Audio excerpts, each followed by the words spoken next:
Ovde sam pripremila kilogram graška i 5 paradajsa. I prvo što ću raditi, iseckat ću paradajs. Prvo ću očistiti središnji deo i iseći ga na manje komade.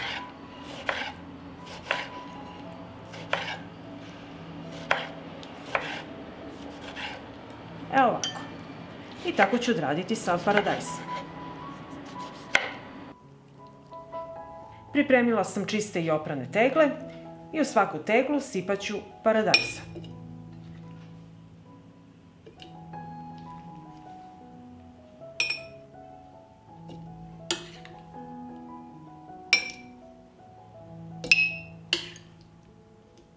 I sada ću napuniti grašak.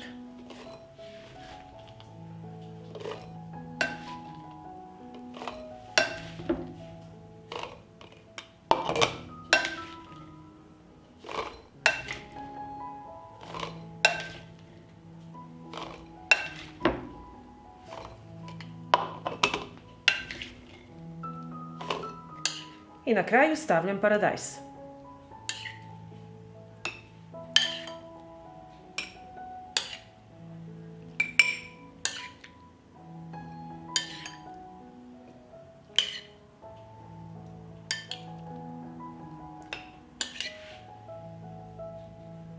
Zatim ću u svaku teglu dodati po pola kašičice soli.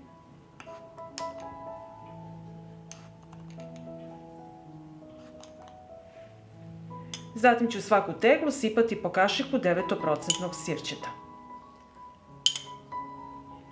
Sirće nemojte izostavljati jer se u kiseloj sredini ne razvija botulizam. Kiselost u tegli mora biti ispod pH 5.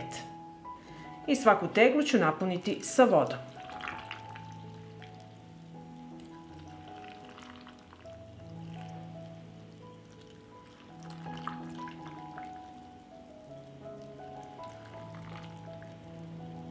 Zatvorit ću tegle čistim i novim poklopcima.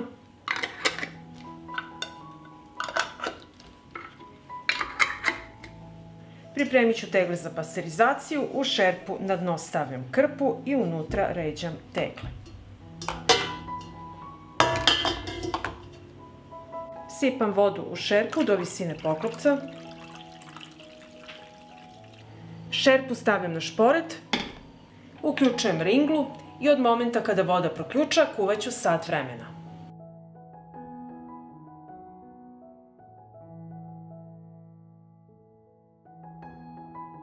I nakon sat vremena kuvanja izvadit ću tegle iz šerpe.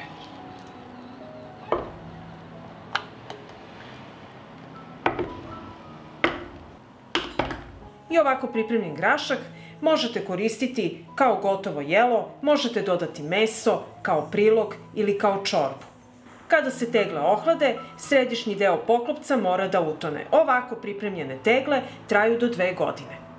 I ako vam se dopada ovaj moj recept, vi naravno lajkujte, prijavite se na moj kanal i ostavite komentar.